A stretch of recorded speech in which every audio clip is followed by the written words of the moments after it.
आज की वर्कशीट है, तारीख है हमारी 28 सितंबर 2020। ठीक है, हमारा नया जो चैप्टर शुरू हो गया है आज से केमिस्ट्री का, वो है carbon and its compound, carbon और उसके यौगिक। तो इसके अंदर आज हम जो है कार्बन और उसके बारे में सारी जानकारी लेंगे। तो कार्बन जो है, जो ये तत्व है, ये पूरे हमारे पर्यावरण में, जमीन पर, हर जगह पर पाया जाता है। ठीक है, और इसी वजह से इसको बोलते हैं इसकी सर्वतोमुखी प्रकृति, यानी कि ये हर जगह पाया जाता है। हम कहीं कार्बन कहाँ है, दिख तो नहीं रहा, तो कार्बन हर जगह पर है। जैसे हमारा शरीर किससे बना है, कार्बन का। पेड़ पौधे किससे बने हैं, कार्बन के। दवाइयाँ किससे बनी है, कार्बन पर। जमीन के ऊपर जो पृथ्वी है, अर्थ पर 0.02% कार्बन पाया जाता है, जो कि मैक्सिमम कार्बन जो है वो कोल, पेट्रोलियम, लिविंग बीइंग एक्सेट्रा, इन चीजों में पाया जाता है। एटमॉस्फेयर में जो कार्बन है वो उसकी मात्रा है 0.02%, 0.03% कार्बन डाइऑक्साइड गैस के रूप में वायुमंडल में पाई जाती है। ठीक है, इतनी कम मात्रा हमको दिखाई दे रही है, लेकिन यह मात्रा भी पर्याप्त है। अगर इसमें से पॉइंट में भी % अगर कार्बन डाइऑक्साइड का बढ़ जाता है तो वो हमारे लिए हानिकारक हो जाता है। ठीक है, तो इतनी ज्यादा इम्पोर्टेंट चीज है ये कार्बन, और इसीलिए इसको बोलते हैं, इसका जो नेचर है वो कैसा होता है, वर्सेटाइल या सर्वतोमुखी। आ जाओ बच्चों, अब इस कार्बन पर, कार्बन का जो फॉर्मूला होता है वो होता है सी, इसको सिंबल्स को रिप्रेजेंट करते हैं। इसका एटॉमिक नंबर या परमाणु संख्या 6 है, और इसके इलेक्ट्रॉन भी 6 होंगे, और इसके अंदर प्रोटॉन भी 6 होते हैं। इसका इलेक्ट्रॉन विन्यास कैसे करेंगे, जब हम परमाणु बनाएंगे तो 6 को हम पहली कक्षा में 2 इलेक्ट्रॉन और अगली कक्षा में 4 इलेक्ट्रॉन चले जाएंगे। ठीक है, ये इसका परमाणु की संरचना दी गई है। ये देखिए, इसके 6 प्रोटॉन हो गए, और पहली कक्षा में ये 2 इलेक्ट्रॉन, और अगली कक्षा में 1 2 3 4 इलेक्ट्रॉन हो गए। ये परमाणु की संरचना हो गई। इस परमाणु की जो कार्बन होता है, इसकी वैलेंसी 4 होती है।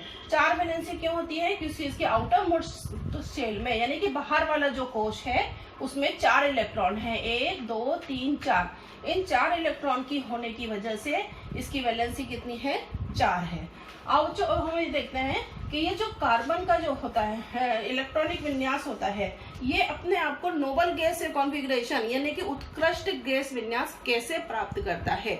यानी कि हर परमाणु की अपनी एक टेंडेंसी होती है कि वह अपने बाहरी कक्षा में 2 इलेक्ट्रॉन या 8 इलेक्ट्रॉन कर ले। इसी को बोलते हैं नोबल गैस कॉन्फ़िगरेशन करना, या उत्कृष्ट गैस विन्यास प्राप्त करना। तो अब देखते हैं कार्बन की बाहरी कक्षा में कितने इलेक्ट्रॉन हैं, 4 हैं। अब इसको नोबल गैस कॉन्फ़िगरेशन प्राप्त करने के लिए, 8 पूरे करने के लिए, अब इसे 4 इलेक्ट्रॉन और चाहिए। ठीक है, तो अब इसे 4 इलेक्ट्रॉन लेने के लिए क्या करेगा, ये देखिए 4 इलेक्ट्रॉन तो इसके पास है, अब इसे 4 इलेक्ट्रॉन और चाहिए।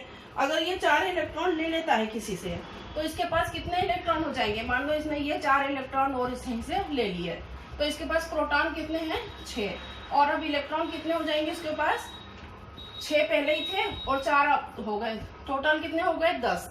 तो इस तरह का जो परमाणु है, परमाणु तो उदासीन होता है, इलेक्ट्रॉन और प्रोटॉन की संख्या बराबर होती है, लेकिन अगर ये 4 इलेक्ट्रॉन ले लेता है तो इसके पास इलेक्ट्रॉन हो जाएंगे 10। तो इस तरह का जो परमाणु है वो अनस्टेबल होता है और प्रकृति में नहीं पाया जाएगा। अब हम इसकी दूसरी कंडीशन देख लेते हैं कि मान लो इस कार्बन ने 4 इलेक्ट्रॉन अपने निकाल दिए। ठीक है, वैसे तो इसमें निकालने के लिए बहुत अधिक एनर्जी की आवश्यकता होगी, नहीं निकलते हैं। इनका जो नाभिक है इतनी मजबूती से जकड़े रहता है कि इन इलेक्ट्रॉन्स को निकाल नहीं सकते। लेकिन फिर भी अगर हम निकालने की कोशिश करते हैं तो प्रोटॉन की संख्या इसके अंदर 6 हो जाएगी, और इलेक्ट्रॉन कितने हो जाएंगे, 2 ही रह जाएंगे। तो यहाँ भी देखो, प्रोटॉन और इलेक्ट्रॉन की संख्या में बहुत बड़ा अंतर है, ये दोनों अनस्टेबल हैं। तो इस तरह ये पोजीशन भी नहीं हो सकती, यानी कि कार्बन जो है ना तो इलेक्ट्रॉन ले सकता है और ना ही इलेक्ट्रॉन दे सकता है। तो इसकी ये जो प्रॉब्लम है, ये प्रॉब्लम को किस तरह से सॉल्व किया जाए। तो कार्बन को जो है, this problem is overcome by the sharing of electron, यानी कि कार्बन क्या करता है, इलेक्ट्रॉन की साझेदारी कर लेता है। कि दो परमाणु होते हैं, 2 एटम्स होंगे, आपस में एक दूसरे से इलेक्ट्रॉन को साझेदारी कर लेंगे। तो एक ये कहेगा तू मेरे से ले ले, वो कहेगा तू मेरे से ले ले, लेकिन अधिकार दोनों का रहेगा, लेकिन देंगे पूरी तरह से नहीं, यानी कि साझेदारी कर लेते हैं, शेयरिंग कर लेंगे, जैसे अभी हम आगे पढ़ेंगे। तो इस तरह के शेयरिंग के द्वारा जो बॉन्ड बनते हैं उनको बोलते हैं कोवेलेंट बॉन्ड। ठीक है, वो बॉन्ड क्या कहलाते हैं? साझेदारी के द्वारा संयोजक बंध या कोवेलेंट बॉन्ड। तो इनके ये जो बॉन्ड होते हैं इसको इस निशान से दर्शाते हैं। ठीक है, इसको दिखाने का तरीका है इस तरह से एक आड़ा डंडा हम खींच देते हैं और तो हम समझ जाएंगे कि ये कोवेलेंट बॉन्ड है। ये जो बॉन्ड होता है कोवेलेंट बॉन्ड या साझेदारी के द्वारा जो बना हुआ बंध होता है ये बहुत स्ट्रॉन्ग होता है, स्ट्रॉन्ग बंध होता है, इसे आसानी से हम तोड़ नहीं सकते हैं। लेकिन इनके अणुओं के बीच में जो फोर्स है वो बहुत कम होता है। अणु जो इनके एटम्स होते हैं वो बहुत ज्यादा फोर्स से एक दूसरे से जुड़े हुए नहीं रहते हैं, बहुत जल्दी ये टूट जाता है। कैरेक्टरिस्टिक ऑफ कोवेलेंट बॉन्ड, जो ये कोवेलेंट बॉन्ड बनाता है कार्बन, उसके क्या लक्षण होते हैं? तो पहला है कि ये इनका बॉन्ड तो मजबूत होता है लेकिन ये बहुत कमजोर बॉन्ड, इनके अंदर जो फोर्स है वो बहुत कमजोर होता है। सेकेंड है कि इनके जो गलनांक और क्वथनांक यानी कि मेल्टिंग और बॉइलिंग पॉइंट होते हैं ये बहुत कम होते हैं। कम का कारण क्या है कि जैसे ही हम इनको थोड़ा सा भी इनको टेम्परेचर या हीट मिलती है तो उसमें क्या होगा कि इनका जो ये फोर्स है इंटरमोलिकुलर फोर्स वो बहुत वीक होता है, कम होता है, झट से ये टूट जाएगा और ये वोलेटाइल या अपने आप से उबलने लगेंगे या उनका बॉइलिंग पॉइंट जो है वो बॉईल करने लगेंगे या ये मेल्ट हो जाएंगे। ठीक है, थर्ड है ये पानी में अविलय, ये इनसॉल्युबल होते हैं, ये पानी के अंदर नहीं घुलते हैं। जैसे कि हमने पढ़ा था कि आयोनिक बॉन्ड जैसे NaCl वगैरह जो पानी में घुल जाते हैं, तो लेकिन ये कार्बन के जो कंपाउंड्स हैं ये पानी में नहीं घुलते हैं, अविलय होते हैं, इनसॉल्युबल होते हैं। क्या कारण है इनका? कि इनके अंदर जो शेयरिंग होती है इलेक्ट्रॉन्स की, वो जो शेयरिंग है वो उसको जब उनको हम पानी के अंदर डालते हैं तो वो आयोनाइज नहीं होते हैं, वे आयंस में नहीं टूटते हैं। आयंस नहीं बनेंगे तो वो पानी में नहीं घुलेंगे। इसके बाद है ये पुअर कंडक्टर ऑफ इलेक्ट्रिसिटी, ये विद्युत के कुचालक होते हैं। इसका भी वही कारण है कि क्योंकि ये अपने मोल्टन स्टेट में वाटर में इनसॉल्युबल होते हैं, पानी में नहीं घुलते हैं, आयोनाइज नहीं होंगे और तो इनके अंदर इलेक्ट्रिसिटी भी पास नहीं होगी। नेक्स्ट बच्चों, अब हम कार्बन के बॉन्ड किस प्रकार से बनते हैं ये देखते हैं। तो सबसे पहले हम देख लेते हैं एकल बंध। ठीक है, अगर एक परमाणु की साझेदारी होती है तो उसको बोलते हैं एकल बंध। इसका उदाहरण है हाइड्रोजन। ठीक है, हाइड्रोजन की जो परमाणु संख्या है वो बच्चों एक होगी, इलेक्ट्रॉन भी एक होगा, तो पूरे परमाणु के अंदर एक ही इलेक्ट्रॉन होगा। तो ये एक परमाणु हमने बनाया है, इसका एक इलेक्ट्रॉन बढ़ा दिया। ठीक है, अब ये दूसरा हाइड्रोजन का परमाणु लेगा और ये दूसरे हाइड्रोजन का परमाणु है, ये इलेक्ट्रॉन है। ठीक है, तो इन दोनों ने किस तरह से साझेदारी की है? इसको एक इलेक्ट्रॉन चाहिए तो इसने क्या करा, इसने कहा कि ये मुझे एक इलेक्ट्रॉन दो और इसके पास ये 2 इलेक्ट्रॉन हो गए। ठीक है, इधर वाले हाइड्रोजन ने भी इससे एक की इलेक्ट्रॉन की साझेदारी कर ली और इसके पास भी 2 इलेक्ट्रॉन हो गए। तो इन दोनों की इलेक्ट्रॉन की साझेदारी के द्वारा हाइड्रोजन का जो है मॉलिक्यूल बन गया और इसको बोलते हैं हाइड्रोजन बॉन्ड। ठीक है, और इसको सिंगल बॉन्ड से दिखाएंगे। इसे हम इस तरह से भी लिख सकते हैं बच्चों कि ये हाइड्रोजन है, इसमें एक इलेक्ट्रॉन। ठीक है, दूसरा हाइड्रोजन लिया हमने, उसका इलेक्ट्रॉन, तो इसको 2 इलेक्ट्रॉन की जरूरत है। ये हो गया दोनों इलेक्ट्रॉन, इसे भी 2 इलेक्ट्रॉन, इस वाले हाइड्रोजन को भी 2 इलेक्ट्रॉन की जरूरत है, इसको भी हो। तो हम इसका स्ट्रक्चर जो है चाहे इस तरह से बनाए या इस तरह से बनाए, दोनों सही है। सेकेंड है डबल बॉन्ड। तो ऑक्सीजन जो की परमाणु संख्या हो गई 8 ही इलेक्ट्रॉन होंगे, 8 ही इसके अंदर प्रोटॉन होंगे। इसका डिस्ट्रीब्यूशन किस होगा इलेक्ट्रॉन का? पहली कक्षा में 2 और दूसरी कक्षा में 6, यानी कि बाहरी कक्षा में इसमें कितने हैं? 6 इलेक्ट्रॉन हैं। अब इसे 8 इलेक्ट्रॉन पूरा करने के लिए कितने चाहिए? 2 इलेक्ट्रॉन चाहिए, यानी कि इसे 2 इलेक्ट्रॉन की साझेदारी करना पड़ेगी। तो ये क्या होगा, ऑक्सीजन का हमने देखो एक परमाणु बना लिया, 1 2 3 4 5 6 इलेक्ट्रॉन है। ये अपने ही समान दूसरा ऑक्सीजन से जुड़ करके क्या बना रहा है, दूसरा एक और ऑक्सीजन का परमाणु लिया, इसके पास भी 1 2 3 4 6 इलेक्ट्रॉन है। तो ये दोनों देखिए इसने 2 इलेक्ट्रॉन की साझेदारी की है, अब इसके पास 8 इलेक्ट्रॉन हो गए हैं, 6 पहले और 2 ये। इसी तरह से दूसरे ऑक्सीजन ने भी साझेदारी की है, अब इसके पास भी 8 इलेक्ट्रॉन हो गए हैं और ये 2 इलेक्ट्रॉनों की साझेदारी हो रही है, इसलिए इसमें डबल बॉन्ड आएगा।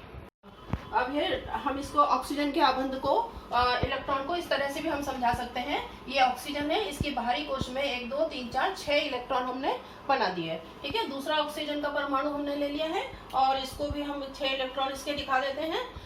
1 2 3 4 5 6। ठीक है, अब इसकी साझेदारी इसके इतने इलेक्ट्रॉनों से हो गई, 8 इलेक्ट्रॉन इसके पूरे हो गए और इसकी साझेदारी इस तरह से इसकी हो गई, तो इस तरह से इसके भी दूसरे ऑक्सीजन परमाणु के भी 8 इलेक्ट्रॉन्स पूरे हो गए, यानी कि configuration of noble gas complete हो गया। नेक्स्ट है ट्रिपल बॉन्ड, यानी कि तीन इलेक्ट्रॉनों की साझेदारी। ये होती है बच्चों नाइट्रोजन के अंदर। ठीक है, नाइट्रोजन की परमाणु संख्या 7 है, इलेक्ट्रॉन विन्यास इसका 2 और 5 है। ठीक है, आखिर बाहरी कोश में इसमें 5 इलेक्ट्रॉन है, 1 2 3 4 और 5। ठीक है, अब इसको 3 इलेक्ट्रॉन और चाहिए 8 पूरा करने के लिए। तो दोनों इलेक्ट्रॉन, दूसरा नाइट्रोजन परमाणु, इसमें भी 5 इलेक्ट्रॉन बाहरी कक्षा में है, इसे भी 3 चाहिए। तो ये दोनों क्या करेंगे, इस वाले परमाणु को देखिए, 3 और 3 6 और 8 इलेक्ट्रॉन हो गए, इन्होंने साझेदारी कर ली। और दूसरे वाले को भी देख लेते हैं, तो इसमें भी 8 इलेक्ट्रॉन्स हो गए, यानी कि 3 अबंध, यानी 3 इलेक्ट्रॉनों की इन्होंने साझेदारी की है। इसे हम इलेक्ट्रॉन बिंदु संरचना से पूरा देख लेते हैं। ये नाइट्रोजन है, 1 इलेक्ट्रॉन, 3 इलेक्ट्रॉन, 4 और 5 इलेक्ट्रॉन हो गए। दूसरा नाइट्रोजन हम लेते हैं, इसमें भी 1 2 3 4 और 5 इलेक्ट्रॉन हो गए। अब इसे 8 इलेक्ट्रॉन पूरा करने हैं, तो इसने इससे साझेदारी कर ली, इसे 8 पूरा करने हैं, तो इसने इस वाले से साझेदारी कर ली। इस प्रकार से नाइट्रोजन का ट्रिपल बॉन्ड बन गया। अब आ जाओ बच्चों मीथेन का संरचना। मीथेन में का सूत्र क्या है, CH और 4, यानी कि हमें सबसे पहले क्या बनाना पड़ेगा, यहाँ पर कार्बन का स्ट्रक्चर बनाया। तो कार्बन की बाहरी कक्षा में 1 2 3 4 इलेक्ट्रॉन होते हैं। ठीक है, और अब हाइड्रोजन की पास कितने हैं, 1 इलेक्ट्रॉन। तो अब ये हाइड्रोजन का बना लिया हमने और ये कार्बन के। ठीक है, अब ये एक हाइड्रोजन हर एक कार्बन के इलेक्ट्रॉन के साथ में शेयरिंग कर लेगा। तो देखिए, कार्बन के 4 पहले थे, 5 6 7 8 हो गए, हाइड्रोजन के पास भी 2 हो गए, इस हाइड्रोजन के पास भी 2 हो गए, इस हाइड्रोजन पे भी 2 हो गए, इस पर भी 2 हो गए। तो इस तरह से CH4 का संरचना बन गई। इसको हम दोबारा से समझ लेते हैं हम। इसके ये 4 इलेक्ट्रॉन हो गए। ठीक है, हाइड्रोजन हाइड्रोजन हाइड्रोजन और हाइड्रोजन। तो अब हाइड्रोजन के 2 इलेक्ट्रॉन पूरे कर लो पहले, ये सबके हाइड्रोजन के 2 इलेक्ट्रॉन पूरे हो गए। ठीक है, अब हमको कार्बन के 8 इलेक्ट्रॉन पूरे करने हैं, तो कार्बन के 8 इलेक्ट्रॉन पूरे हो गए। ये इसका इलेक्ट्रॉन बिंदु संरचना है। पेपर में बच्चों ये आता है कि मीथेन का इलेक्ट्रॉन बिंदु संरचना बताइए, तो आप इस तरह से समझाओगे। पेपर में आएगा नाइट्रोजन का इलेक्ट्रॉन बिंदु संरचना समझाइए, तो आप इस तरह से समझाओगे। आपकी एक्सरसाइज में अब पानी और कार्बन डाइऑक्साइड का उदाहरण दिया है। ये कहा है कि इनके इलेक्ट्रॉन बिंदु संरचना बनाई है। ठीक है, तो CO2 CH4 बना है, ऐसे ही CO2 बनाओगे। तो इसमें क्या कैसे बनाओगे, कार्बन के 4 हैं और ऑक्सीजन के फिर उसमें ऑक्सीजन से